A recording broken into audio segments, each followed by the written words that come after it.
Hi everyone, I'm Najwa and this is Unirazak CEO series. This year, we're back with another prominent leader as our guest.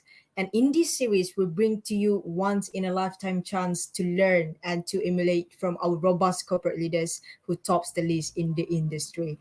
Today, exclusively, we have the CEO of Bond Pricing Agency Malaysia, Encik Meor Amri Meor Ayob, and he will be sharing his insights on how he leads a organization during difficult and challenging moments while remaining steadfast and resilient.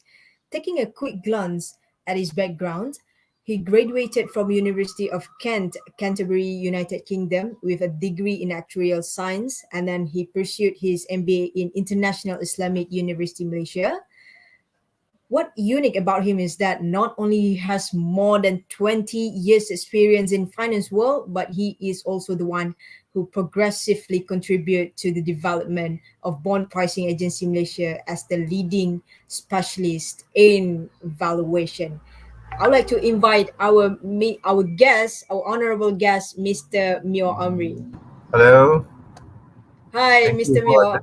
hello. Thank you for inviting me for this How, session. how are you doing? Well, I'm now in my bedroom, so I I'm think it's the happy. same. Yeah, I'm working. I'm still in my bedroom. Brilliant, you know. I Yeah. think it's the same for all of us right now. Working and studying in bedroom, no one knows what we're You doing. know what? Of course, of course. Right, right, right. Okay. so, So, so I'm feeling excited today, and it's an honor and it's pleasure to have you. So no, no. as a start, we know about you as the CEO of Bond Pricing Agency Malaysia. As a start, could you tell us more about BPAM? What's it all about, and what are things that you are offering to the market, and so on? Okay. Well, as the name suggests, bond pricing agency in Malaysia. The name suggests if we do valuation or pricing of bonds. So that's the, the mandate that we got. We are a regulated entity under the Securities Commission of Malaysia. So we were, as a company, we were established back in 2004, and we have been operating for the last 16, 17 years. Uh, so, uh, so what we do is that one thing that is unique about the bond market, if anyone, if you all know about bond market, is the fact that the prices of bonds are never static. So that's actually one important component. So when I say not static, it's like I like a price of a car. I mean, the price of a car today, chances are will be similar to the price of the car tomorrow. Because there's nothing unique. It's a very static thing in terms of pricing. But for fixed income or bonds or sukuk for that matter, there's this concept called time value of money, i.e., if all else remains equal, right, as you get one day closer to maturity, the price will move. Okay, so what happens is that as a market, generally, if you look at equity as a reference, you can just switch on, look at Bursa Malaysia, look at the price, so you know the price of a stock. But for bond market, it's actually different because bond market in Malaysia is an OTC, over the counter market. It's not exchange traded. So, i.e., as far as information is concerned, there's no like one central exchange that actually have all the data, because transaction is done off an exchange. Is OTC. So, so sometimes, more often than not, you only get maybe 1% of the bonds uh, outstanding at that point in time traded, right? So, what happens to the other 99%? There's no trade. So now, would you then say, okay, if that's the case, if I want to know today's price, I will just look at the last done. Okay. Mhm. Now, this is where the time value of money concept comes into it, because you can't do that. Because if you do that, then you are mispricing it. You are looking at the wrong value, because the value that was the last done was the price at that point of time. It could be a week ago, a month ago, a year ago. So if you look at a price that is a year ago, it's definitely not today the same. Even though the Mhm. interest rate environment is the same, everything else the same. So here is where a bond pricing agency comes in, because we provide that gap. We provide a valuation and tell the market, hey guys, since there's no trade, BPA says that today the price of that bond, the price of the sukuk is this. Now, Mhm. I use So, the word value. I use the word mhm, valuation, right? Because I think it's actually very important. mhm, Because here, although we are called bond pricing agency, I always like to tell people that when we tell you a value, it doesn't mean that it is fixed, i.e., okay, bond pricing agency says that is the price, so therefore that is the price that we need to trade. No, it's not. It's a valuation, right? At which the end of is the day, willing buyer, willing seller. hmm. So that's uh, so that so what I can understand is that you're selling information about the bonds valuation to to what people yeah, demand in the correct. market, and how. talking about information, we want that information to be accurate, and we want to the information to be correct. How exactly do you produce that information and supply it to the market? Okay. I think this is actually a very interesting, a very important question, and this comes into the picture where technology comes into play. Now, if you want to calculate a bond, to be honest with you, the bond calculator or the bond formula, it is not something that BPAM created. No, it's not. It has been there for hundreds of years. In fact, some of the formulas how to value bonds have been there since 200-300 years ago, right? Because banks have big banks in Europe has been issuing bonds for many hundreds of years. Okay, so formula wise, it's actually easy. In fact, if you have a financial calculator, you have a piece of paper, you have a pen, you can do the calculation. Any bonds out there, you can do a calculation. Very easy. Now, the trick of the trade is how do you do 5,000 bonds before 5 p.m. every day? Because that will require a huge number of people. That means if you say on average, one individual can calculate 10 bonds in a day, for example, right? Let's say that not let's say 50 bonds in a day.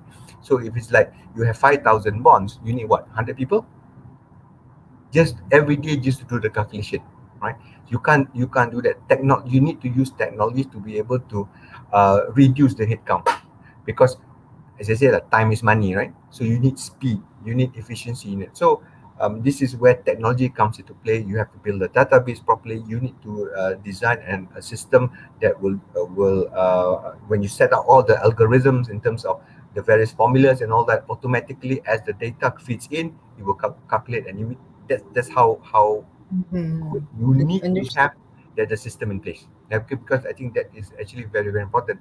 And the last final piece of the equation that makes it very important is that you must be able, if someone challenges you, to be able to back test the value there. Because if I say, okay, this is the price, tomorrow someone say, hey, I challenge that price, I will challenge you on that price to BPAM, right? I will challenge you that price because I don't think that is the right price. BPAM must turn around and say, okay, the reason how I got this price is these are the all the inputs I use to do the calculation. I cannot just say, oh, I'm sorry, it's a black box. I cannot tell you the raw data that fits in, because this is where credibility comes into the picture. Because if you can prove that, no one can ever challenge you. That's also one way to be confident about what Yes, your conclusion.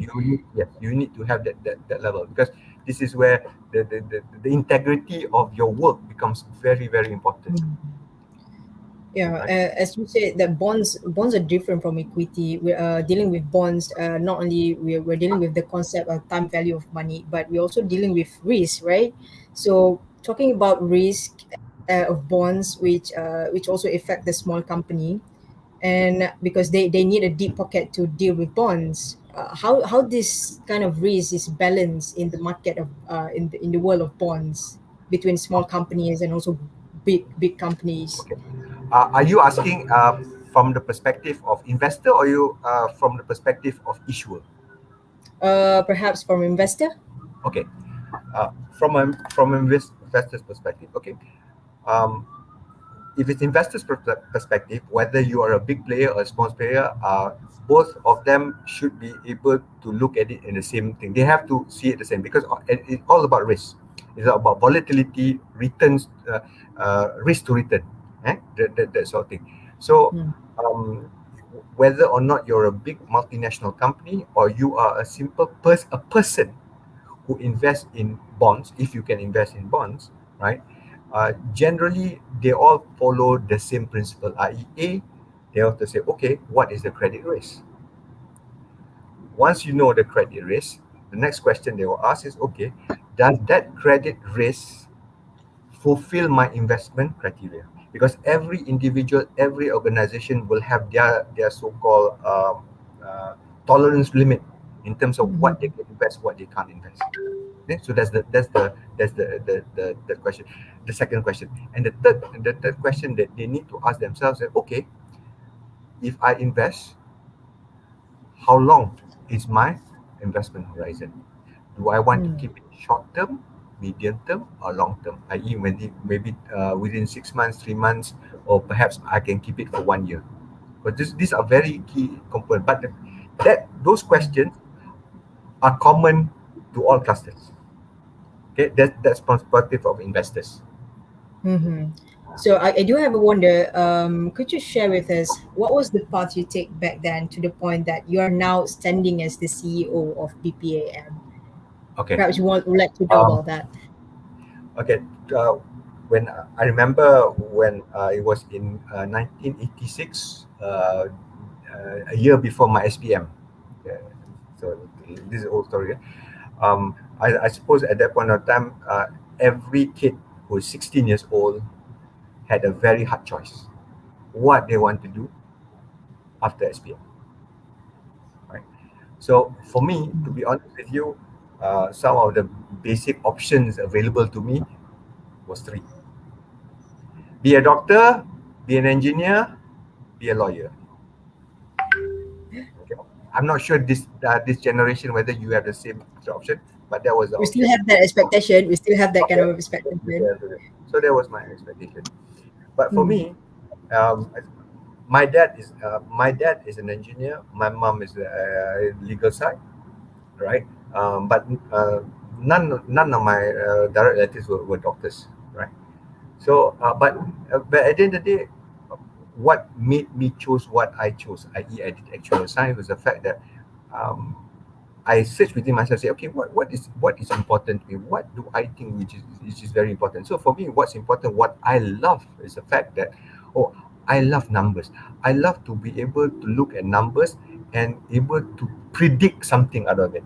And at that point of time, the only courses available were either you do statistics, you become a statistician, or actuarial.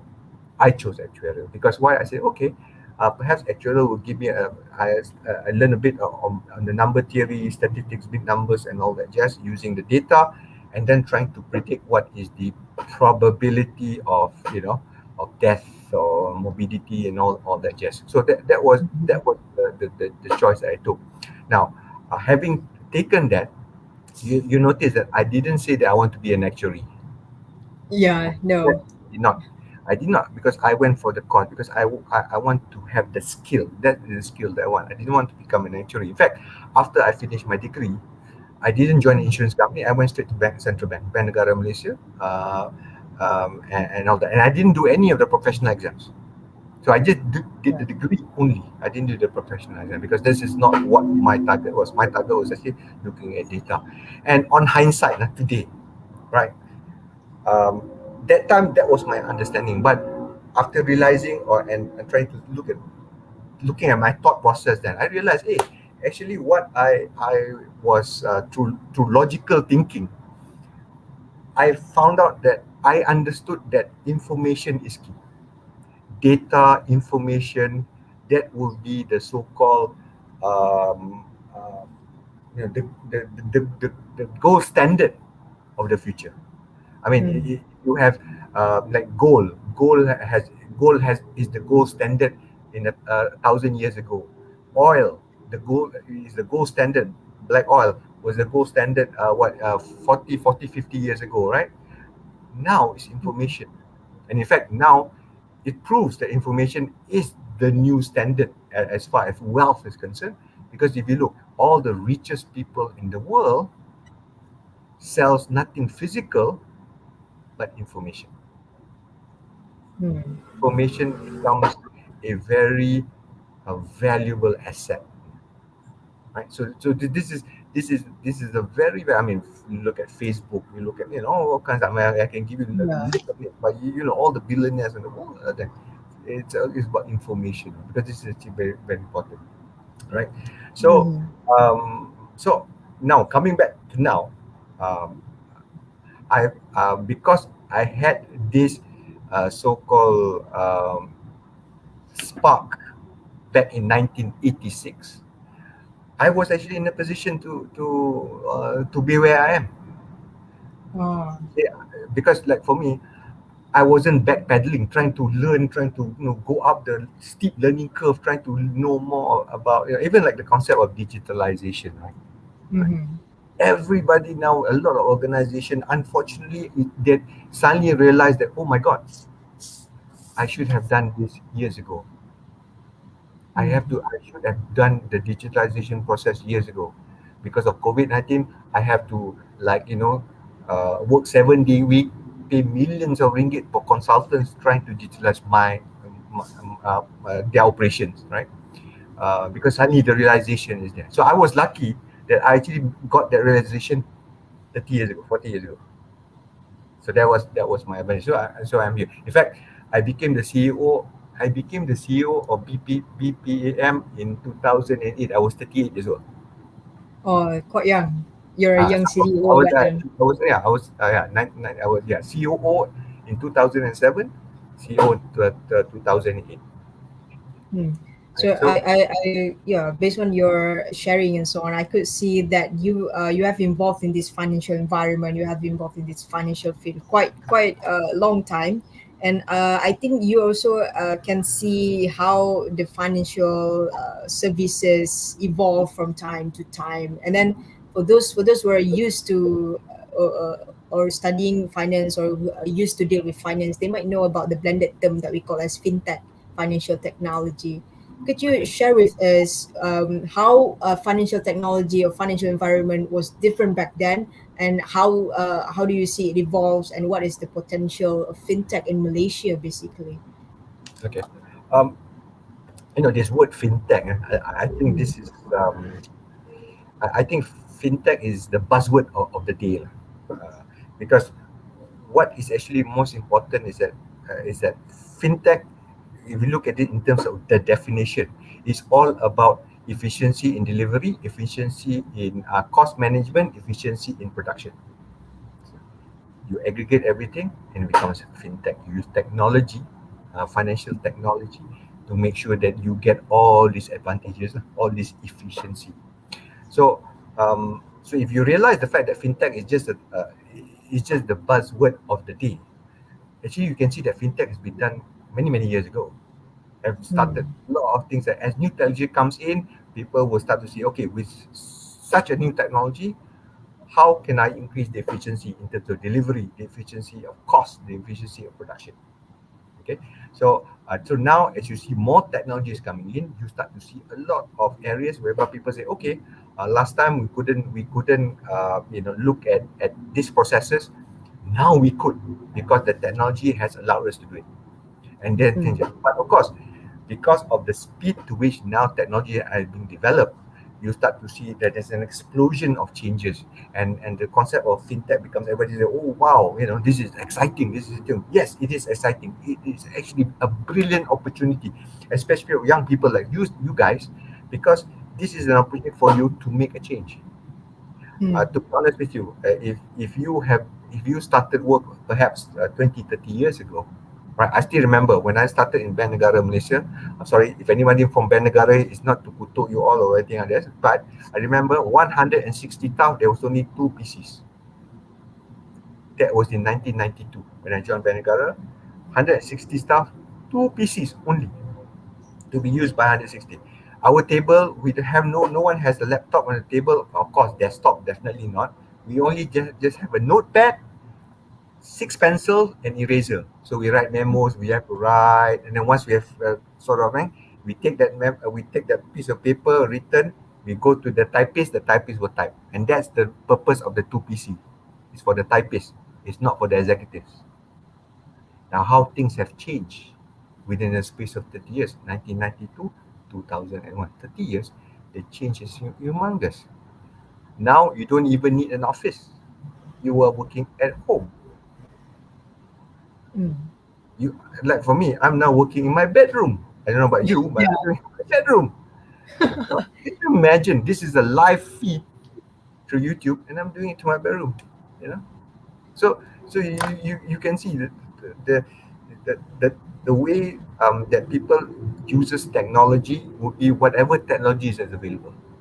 So if you ask me this question 5 years from now, the same question Mm, you ask me 5 years now, I will tell you how we are interacting will maybe different.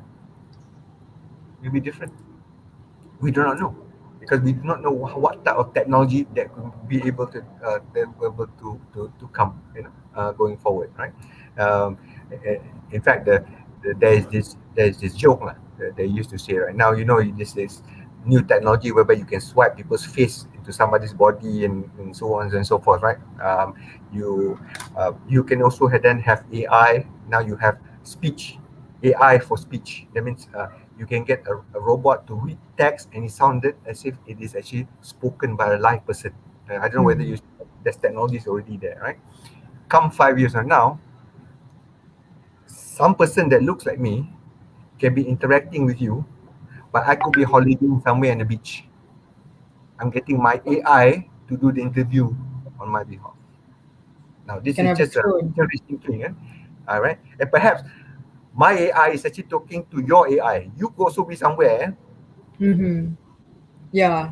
Perhaps with just my hologram right here. Yeah, hologram, right? Using hologram. It's actually controlled by AI. Yeah, Mm. so it's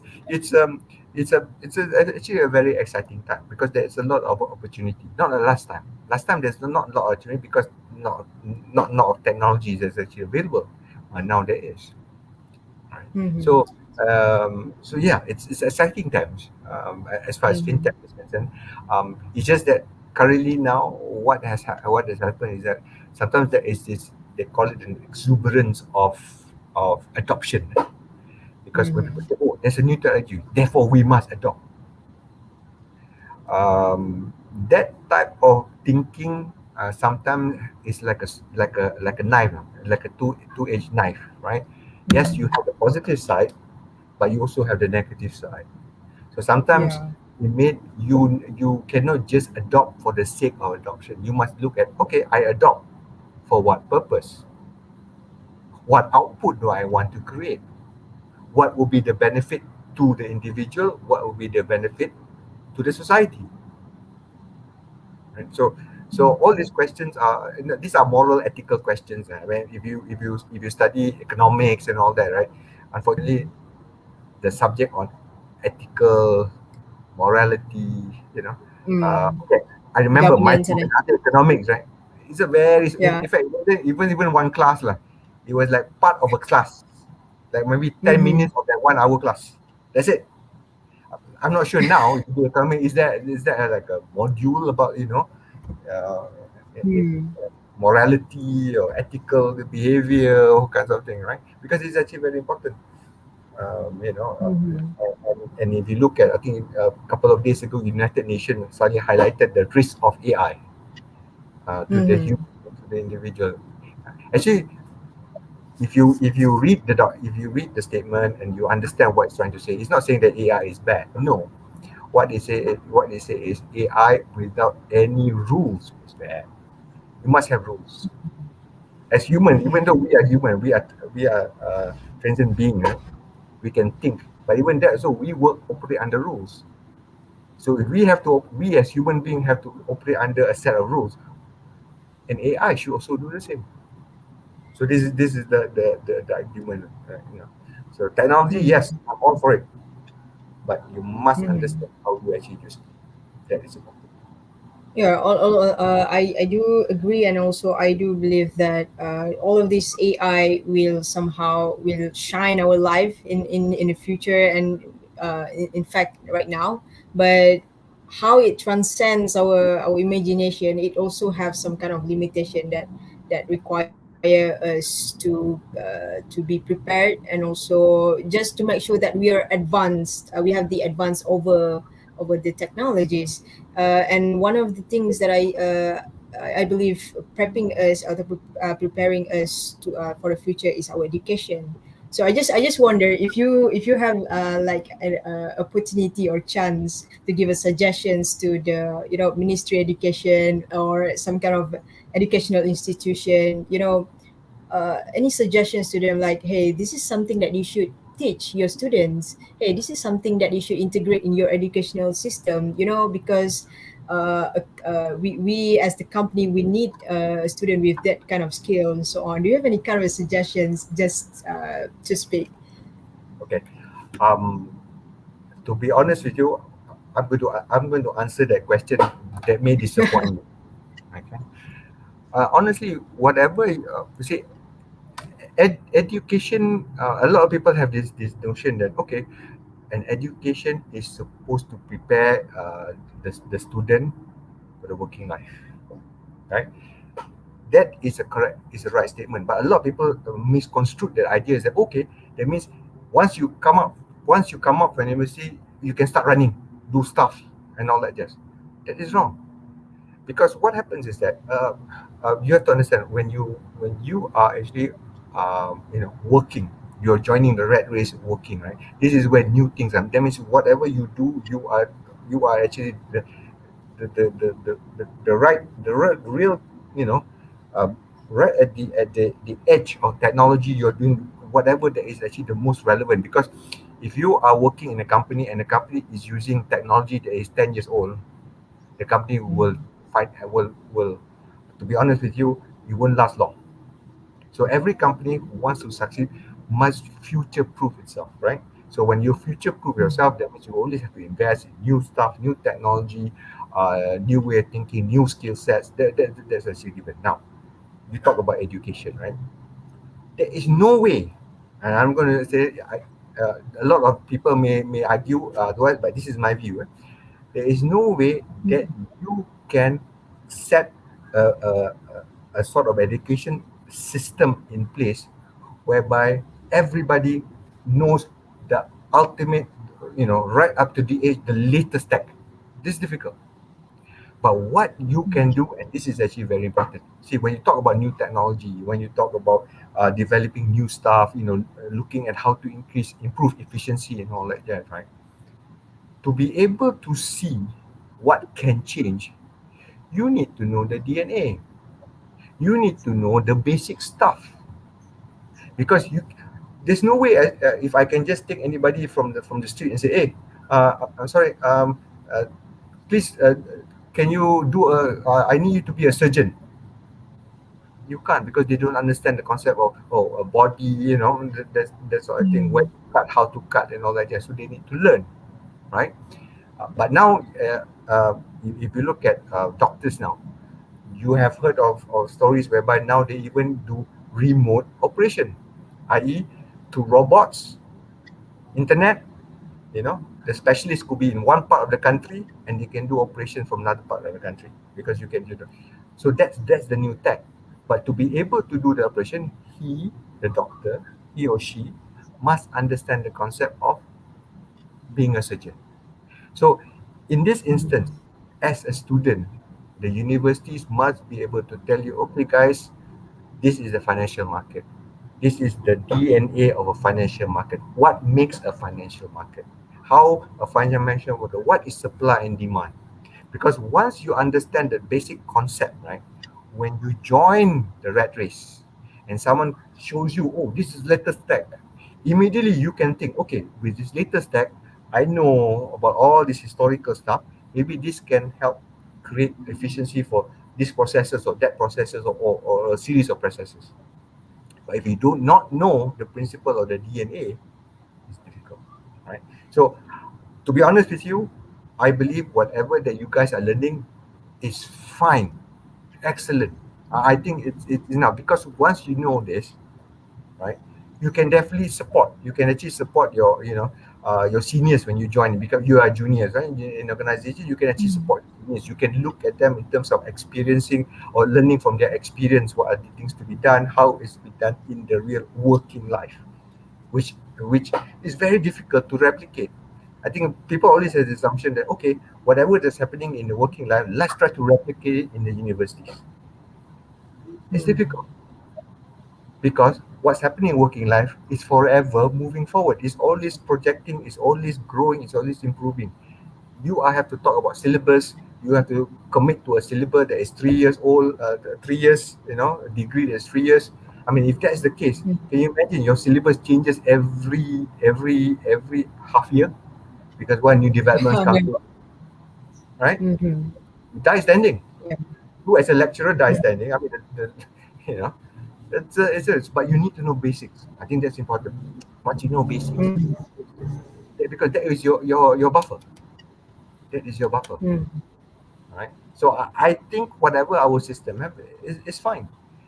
I had a chance to study in UK, University of Mm. Canterbury. I had a chance to study in the local university, UIA. Okay, so I can see, right? Now, of course, if someone asks me directly and say, "Oh, which one is better? Which one is better?" From a perception point of view, people will argue maybe studying in UK is so much fun. Yes, because what is the fun part? You are free. Your parents is 6,000 miles away. You can do whatever you want. Freedom. No one knows. Freedom, right? Okay. Local universities, you can also get the freedom, but your parents are, few hundred miles maximum, right? Few hundred miles away. They can call you anytime. They can suddenly turn up in your Yeah. doorway, driving in a car. That sort of stuff, right? So people said, no, the freedom is there. But if you take away all the bells and whistles, studying overseas, studying in local, you look at it, both of them do the same thing, providing you with the DNA that allows you to be a beneficial, to become a useful member of the community, because they teach you the basic. So I think it's fine. Mm. So, So so what's more important is the knowledge that we get. What's more important is the core basic of understanding of the things that we are dealing with. That's the more yes, important. So correct. Yes. we have a question. We have a question from our Okay. audience asking from Emarif asking you about how exactly what do you think of our economic situation right now, and how does it affect our education sector and most of the sectors in Malaysia, most of the aspects right now. Okay. Um, well, it's quite okay. Okay, I'm reading the question right now. So in Malay, bagaimana Mm-hmm. jangka keadaan ekonomi di dalam sektor pendidikan? Jangkaan keadaan ekonomi di dalam sektor pendidikan. So this is a bit confusing to me because economy is economics lah. Education is Mm-hmm. education is education, right? But perhaps, Cik Arif, perhaps I can answer that. Let's talk about the economy. Yes, the economy is in the doldrums. That's given. COVID-19, and it is a global phenomenon, right? Certain countries are able to exit this COVID-19 relatively unscathed or maybe slightly down, but generally everybody in the world is facing the same situation. So you do have people losing jobs, but this is not something unexpected. It's because of the COVID-19 event. Because if you can't stop, if you are operating in a traditional business, brick and mortar business, right, where you have to have shops, you are actually meeting front facing your customers every day for you to make a transaction, right? And you are forced not to have that, which is what's happening now with CMC, OMCO, and all that jazz, right? Of course, business will go down. Of course, the economy will take a hit. That one you can't. So I believe now this is where I think everybody will have to have some sort of soul searching, right? Because it's like certain industries may necessarily change, right? I think this is where the flexibility comes, right? And I think if, every human being is capable of changing. That's my personal view, and therefore any business faced with such difficulty should be able to change. And now when I say change, it's not the change of just in process and all that, but perhaps even change in doing something totally different. As a company, you can change it. Because if you think of the company as an individual, as a person, right? If you Mm. are into this one business, but this business says that no hope in heaven that you can actually be able to proceed with what's happening, then the only thing is if you have any excess resources available, shift, do something else, right? Do something else. Do something that has some sort of there's a future, right? There's a future, right? So, I mean, if you look at 10, 20, 30, 20 years ago, right? A lot of people want to go into the food business. Tons of them want to go into the food. Why? Because the food business, they say that hey, it's relatively easy. The income is good, so everybody went, right? restaurants are opening up everywhere. In fact, restaurants are open up. There's so many restaurants that now practically the art of cooking, and this is the art of cooking, Mm. now not put as a priority. A lot of people I know don't cook. I'm not saying anything. I'm not implying this as well. But I'm saying that a lot of people don't cook because they say that why? It is actually cheaper to go buy food outside. It's cheaper, it's quicker, it's faster, it's cleaner, and you don't have the hassle of doing all the cleanup and all that. Yes. Mhm. Okay. COVID-19 happens. Boom. What happened? A lot of this business, 1 year, restaurants had to close. The only way they can actually survive is actually okay if someone were to say, for example, order takeaway, but certain Mhm. restaurants can't do that. Yeah. How do you do a takeaway for a steak, sizzling steak takeaway? Mm. You can't. Right? And for the first time, people start, perhaps I just open my YouTube and say how to cook this. Let's look at some recipes and try to see whether I can replicate it in my kitchen. Right? So Yeah. people are going there. Everyone is trying that. Huh? Yeah, everybody started. Everyone is trying. Everybody is doing it, right? Yeah, but this is Mm-mm. the thing. Everybody now goes back to basics, which is what the question about the what they call it about education just now. Mhm. At the end of the day, the basics will definitely happen, right? Mhm. So the impact is there. You can see a lot of impact. But from I think the question from the gentleman just now about education, right?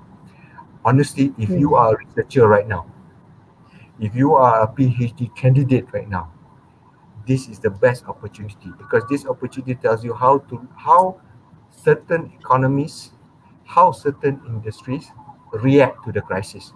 This is a classic PhD may title lah. The effect of COVID on dot dot dot dot dot dot dot dot. I won't be surprised Mhm. years from now, a lot of theses on this subject will come up. I can just see it really Mhm. that the impact of compared Predictable. to It's predictable. yeah, it's predictable. It's predictable. Because history always Mhm. happens in cycles. Mhm. So yeah. So what else did the question? I don't know whether I answered that question. I'm not sure Okay. whether. The next question is from Coach Min. He said that he has a question about bond maturity. Why should we sell a bond before maturity? Is there any effect with sell after maturity Okay. date? Okay. Actually, bonds, unlike equity, bond has a finite life. So when I say maturity, this is the end of life lah. This is where the bond will mature. So it's called maturity. So um, even if you don't do anything, at the point of maturity, you will get a check from the issuer. Thank you so much. This is the money you get back. So you yourself as the investor can't extend the bond beyond maturity date because the issuer says sorry. As far as this particular bond is concerned, it has it has matured on that date. So there's no thing. Uh, so as far as a bondholder is concerned, you can only hold it up to maturity. So if you want your money fast, if you want to cash out, yeah, you can sell it before maturity. But if you keep it all the way up to maturity, you get back money. Hmm. Okay. I believe that answers the question, Coach Min. Yeah, maybe I could just continue with my questions. And so we believe that right now we are in our bedroom, so I could expect that you're operating offset, your teams and your staffs are all working at home. So Mhm. the question is how we do wonder, how do you prep your staff and teams, like, hey guys, we need to start working at home right now, and then how do you lead them, and also how do you sustain and maintain them so that it can your workforce is stay productive and maintain the optimum level. Okay. Okay. I want to do a confession here. Actually, Deep Pam, uh, it was able to actually work offsite since 2012. In fact, in 2012, we were actually operating out of a neighboring country, Thailand, for one day. We had I think 2012 we have this like macam a team building exercise.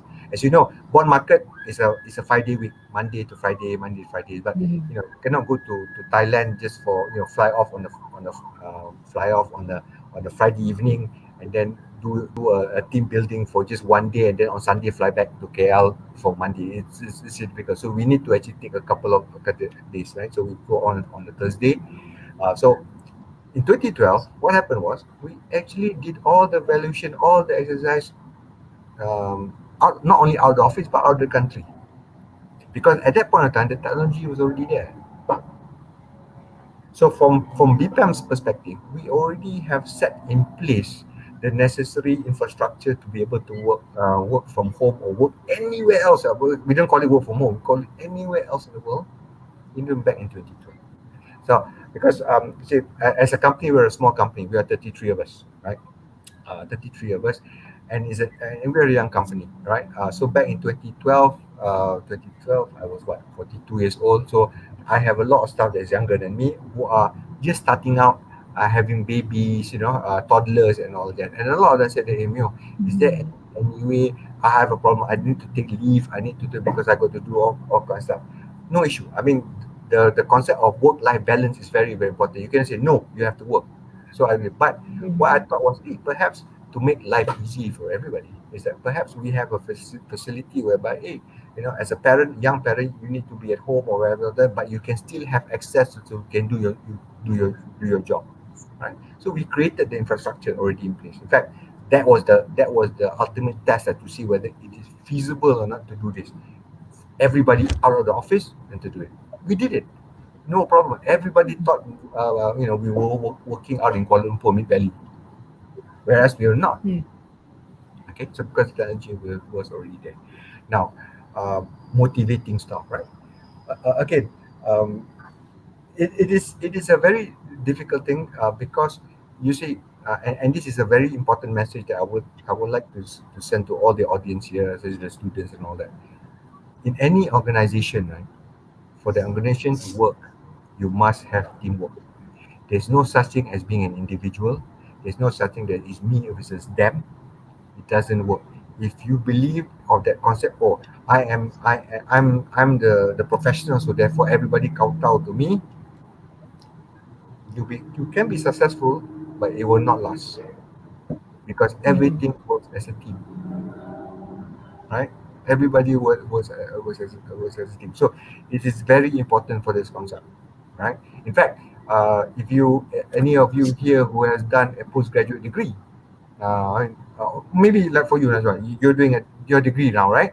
So your final Yep. year, yeah, final year, right? No, I am No, actually in first year. oh, sorry, okay, you're in your I'm first actually year, in my but first year. if Mm-mm. you ask any of, would there be a number of group assignments? Does your Yeah, lecture give you group absolutely. assignment? Okay, why they give? Absolutely. Every Okay, time.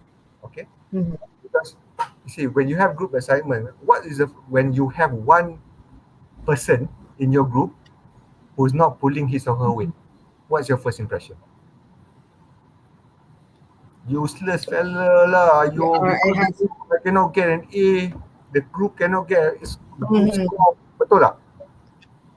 Yeah, Yes. absolutely. Because we Because want to why? make sure that everything is Yeah, on because order. you want everything to be perfect and you do not want that, sorry to say, that idiot who just sit Mm-hmm. there and not do anything, just like, and just, you know, gain. Social love. That's right. So, but Mm-hmm.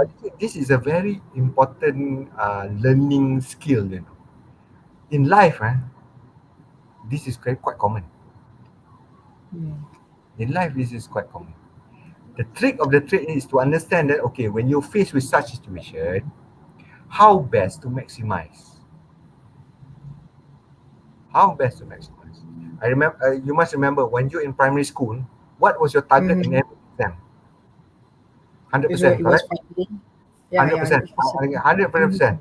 Secondary Mm-hmm. school, What was your target in every exam? Still 100%, but just the best. Just did the You get the best. best. No, but not 100%. You say I want to get at least Yeah, A1. just get the best.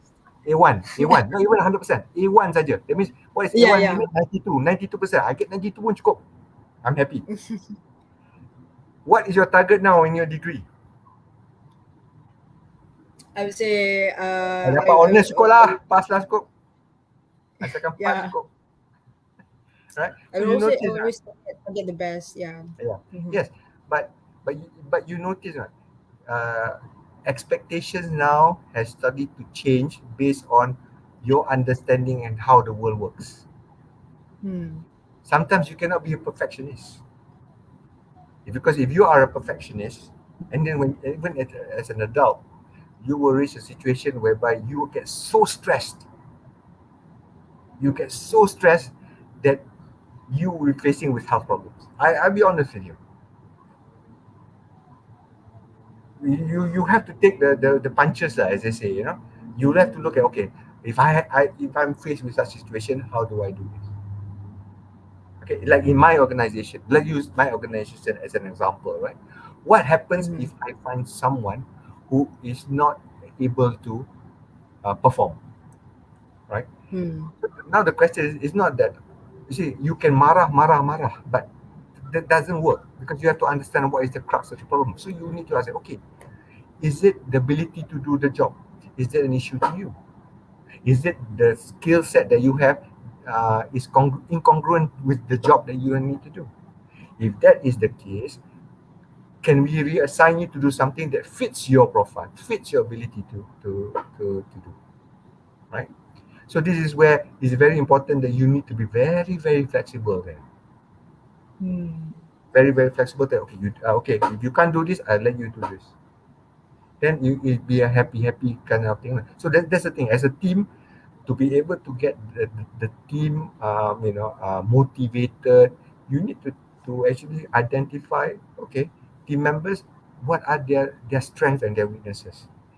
You Mm-hmm. work on their strength, and then you try to work with their weaknesses as well, because if you can do both at the same time, it's a win-win situation for the whole organization.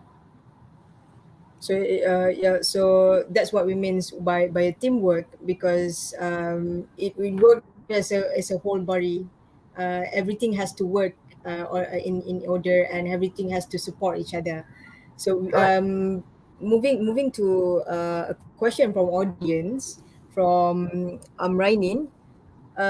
He's asking is about your personal view. What do you think of cryptocurrency? Okay. uh, to be honest with you, I don't agree. I'm not a believer in. I'm not in a believer of cryptocurrency. Now, why I say that, right? See, cryptocurrency by definition is a notion that has value just because of supply and demand. That's it. It's a notion of supply and demand. Without supply and demand, the whole thing collapses. Case in point, if you have been following some of the performance of cryptocurrency, I think last month or I think couple of months ago, China announced that no, you cannot trade in cryptocurrency. Look what happened to the whole things just collapsed, right? So now it's going up again. So now it's all about so the only reason why things are going up is about supply and demand. Now it's what 50,000. If you look at what's the latest, what's the biggest cryptocurrency now? The one is what was it? Because I don't. Who's that? But do you know the one of the famous cryptocurrency now? Um, Bitcoin. Bitcoin. Sorry, yeah. Look at Bitcoin, right? You look at Bitcoin. Price Mm-hmm. like goes up, price goes down. Okay. The definition of currency is not volatility. Yeah? A currency should not be volatile because a currency, Oh, by definition, is something that we exchange for a product that we want. so it It is should be not. stable. Yes, it should not be an asset. Mm-hmm. It should not be an asset. So because this is where because if it becomes an asset, right, Mm-hmm. then it's already wrong. Even the whole concept is it's actually wrong. It's a because now the prices are going higher and higher and higher and higher, and we said that okay, Mm-hmm. where does I mean if it can go high, it can also go down. So what happens if you invest in such a currency, right? Mm-hmm. So but if you look at cryptocurrency as an asset, as an investable asset on its own, by all means, Mm-hmm. right? But before one, cryptocurrency is actually a very dangerous thing because there's no first there's no lender of last resort. Second, if something happens, you cannot get any support from anybody. There's no such thing as I say like currency, right? Cash, right? You know that you can buy insurance if something happens to my shop, it burns down, money burns, right? I can actually get insurance, but you cannot get insurance for cryptocurrency. You cannot Mm-hmm. insure, and cryptocurrency sometimes is kept at the phone, your wallet. Mm-hmm. If you lose if you lose your e-wallet, You you're lose screwed. everything. You lose everything, and no one to complain. Mm. No one to complain, right? So this is where I mean at least with currency you can go to like Bank Negara, whatever. If there's any issue, right?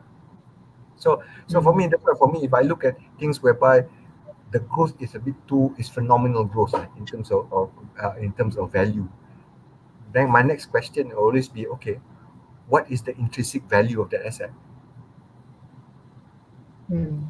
Unfortunately, the only reason it is priced that way is all about supply and demand. Mm.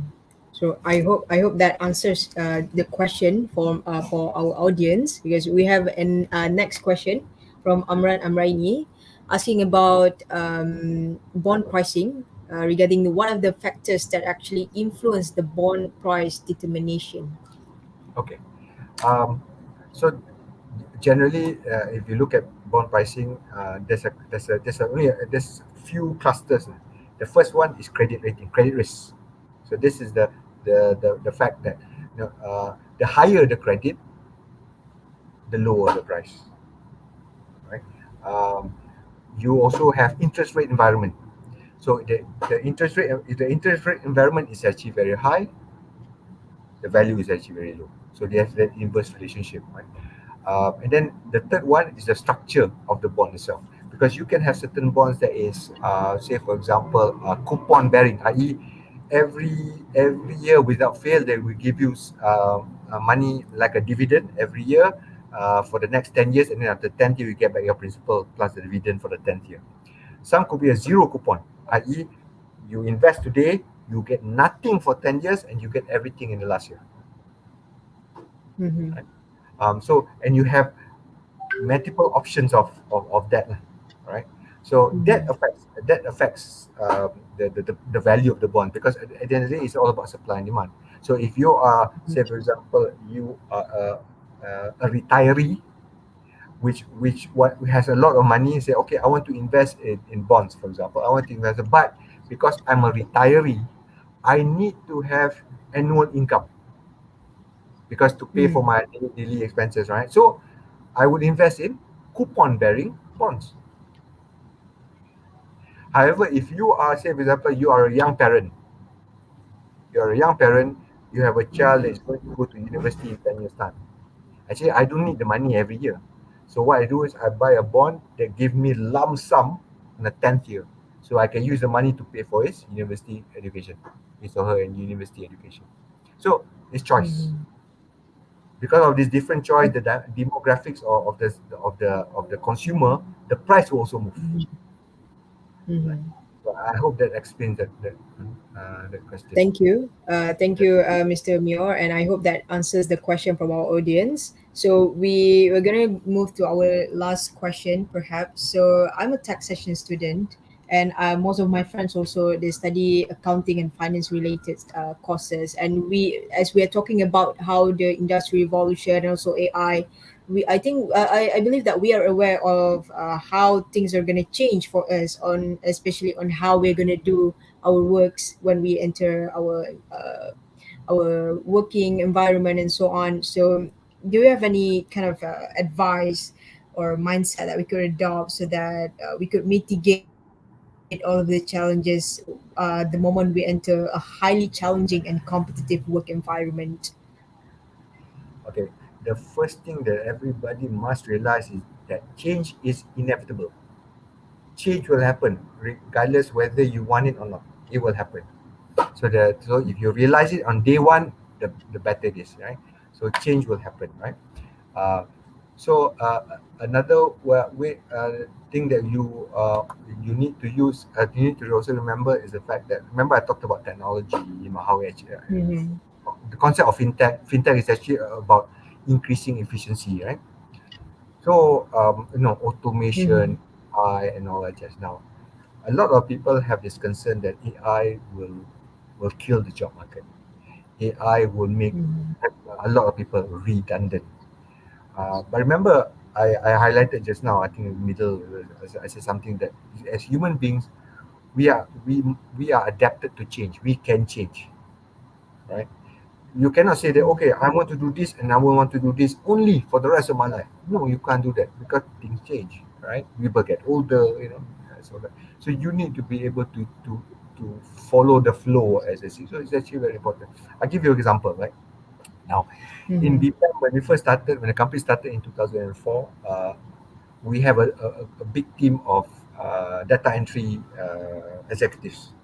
Because at that point of time, data was not fully digitalized, right? So we have people coming in, data coming in, they punch in and all that, just type it in and all that, just, right? Come 8 years ago, the number of people doing that becomes zero. Okay, because we everything is more or less digitalized already, so everything flows in. Now, I did not sack those people. I didn't say, "Hey guys, oh I'm sorry, but we don't need your services anymore because of technology, because of digitalization. We don't do data. We don't have data entry anymore." I don't do that. What I did was, before it happened, say, "Okay guys, let's do a skill reset. You have to reset your skill sets. Your skill that you have to be reset into something different." Okay. So what we did was, we said, okay guys, we learn. I want you guys to learn SQL programming, because once you learn SQL programming, you'll be able to manipulate data from a database. So we actually got that. We actually did the whole thing, and in fact, the team is still with us. But now they are experts in SQL. They can actually extract data from the database. We use Oracle database, by the way. All right. So we use Oracle database, so they can do. And in fact, these people felt. I think lah. I mean, they haven't told me, but I suspect. I think they were quite pleased that they were actually given the opportunity to learn something new. And I'll be honest with you, a lot of organization, oh, these people are data entry. Tak apa lah, ask them to leave lah. I mean, Mm. cruel lah. But for me, I think that is a wasted opportunity, because these people have been with the organization for some time. They know the corporate culture. They know how things are done. By just cutting them off, it's such a waste of time. Now it's a waste of effort, it's of resources. Right? In fact, you should actually utilize them for something else. Because if you can utilize them for something else, you can gain. So now, for example, we are doing automation, right? Automation for, last time we used to have 5 pricing specialists to do the valuation to do the valuation. Come 2020, come in the next couple of months, I will reduce from number of 5. I will only need 1, because why? It's all automated, fully automated, not fully automated, but you need one to oversee the whole thing, right? Mm. What happens to the other 4 pricing specialists? The other 4 pricing can be utilized for something else, to do other products and other services. So by doing automation as an organization, as a staff, I BPM as an example, right? I've just gained four new headcounts. Four new headcounts that can do under other things. I told you I Mm. got staff of 33. Do you know how many products that BPM has currently commercialized? Not, I'm not sure. Okay, 20? More than 20? we have 20 products. Right. We have 20 product like revenue lines, which is actually very Mm-hmm. unique because a lot of organization, oh, sometimes they only have one or two product lines, cukup, that's it. We have actually Mm-hmm. 20 product lines. And for us, I want my own internal KPI is that, hey, I need to have one revenue, I call it revenue line, one revenue line per staff, Per staff. per staff. It's It is possible. interesting. It is possible because why? With financial engineering, with coding and all that jazz, you can create. This is what we do because for us, we create products that is not HR intensive. Mm-hmm. For example, if you let's say taxation, since we let's Mm-hmm. use it as an example, right? To Mm-hmm. be You become a tax specialist. So you work in a tax consulting firm, right? Mm-hmm. The size of the revenue is is um, is equivalent to the number of tax specialists you have in the organization. True or not? Mm-hmm. Because on average, if you assume that one tax consultant can cover 20, 30 companies, if you have more revenue, Mm-hmm. you get more tax consultant lah. Mm-hmm. So Yeah. the number of tax consultant has a direct direction in terms of what is the revenue of the revenue, right? Now, Mm-hmm. I want to break that. I don't want to break the fact that I can still be 33 people, but I can be $1 billion company. Mm-hmm. Huh? How do I do that? Programming technique. Because once I program, run everything automated, I can then use the excess head count. Say, okay, guys, let's do another product. Let's do a next product. So the thing will continue. So the primary objective, and this is the objective of BPM's team, is to produce new products. Full stop. It's not to do Mm-hmm. one product and just be just do and cover. No, it's a new product, then new products, then new products. Then. So because that Mm. is actually a very important component, and this is where as new students or students going to join in, they must understand, and it's not actually a negative thing. It's actually a Mm. positive because if everybody is on the mode of changing, you will become part of a generation of workforce that are not workers but actually innovators and thinkers. Mm. But seldom you get the opportunity, Most people who join the Mm. workforce are just workers. Mm-hmm. Yeah, you are just workers. But now it's different. Mm-hmm. Now when you go in, people say, hey, what do you think? Can you think out the box? How do we actually, create more efficiency? Exciting times. We embrace right now in this generation, we embrace innovations and also creative thinking and also Yes. criticals and all Yeah. that. Mm-hmm. Yes. Mm-hmm. And organizations now appreciate that. Mm-hmm. Not like dulu. Last time people start asking, boss, can I like to do some recommendation. You kaki tangan. Jangan kacau.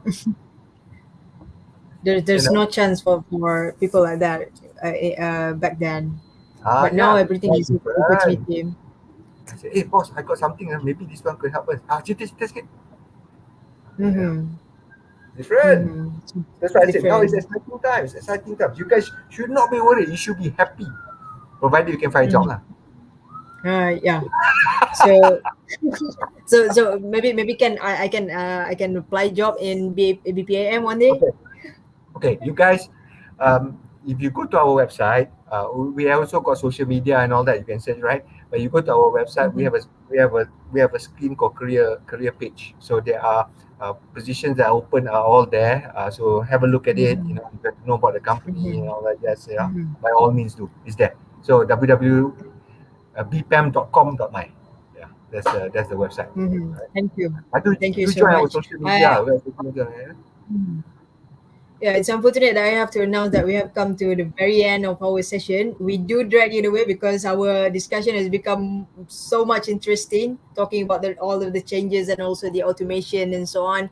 But what can I conclude from our discussion today? All the way from talking about how we our concern about futures, our concern about changes and so on. One thing is that we should be used to change and we should be flexible to change and we should overcome the change, and not to mention that we should not should never stop learning because life never Yeah, stop teaching.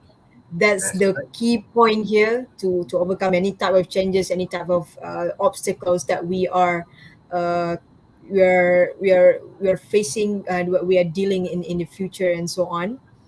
So I would like to thank Mr. Meor for such a fruitful discussion today. And also, I would like to thank all of the audiences for joining and also participating in our discussion by throwing up some questions for us and so on.